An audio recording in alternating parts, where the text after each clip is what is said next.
This video is brought to you by Straight Goods News, Canada's alternative online news source. Visit Straightgoods.ca.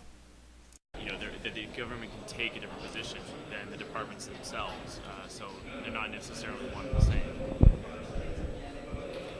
In which case, So the government can if you say listen, we accept the yes, recommendations. if you listen to the argument that I was making, and I think I stated it, maybe the minister wasn't listening. I stated very clearly, if you accept the conclusions of the Auditor General, you accept the fact that Parliament was misled, because that's exactly what the Auditor General said. So what did you make of the fact that numerous times the Prime Minister and others were asked, when did you know about the real costs, and there was never an answer? What do I make of that? That's That's how they deal with Parliament. That's the Harper syndrome. That's the Harper MO. That's how they deal with issues. They will not answer a straightforward question. The Auditor General in the scrum appears to have let the cat out of the bag a little bit when he said that members of the executive would have known about the $25 billion number.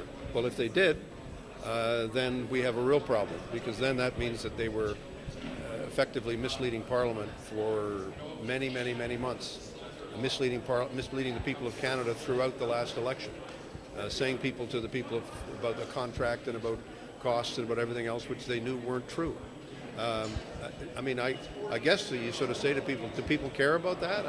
I hope people care about the fact that we expect people to tell the truth. But you have to look at it and say, well, if they're not even prepared to admit that the auditor, if you accept the Auditor General's report, then you accept the fact that you misled Parliament, and then you have to accept what are you going to do about that? What do you make accept the Auditor General's conclusion that they were fast and loose with the facts and figures, but they haven't bought these planes, and therefore they haven't wasted any money?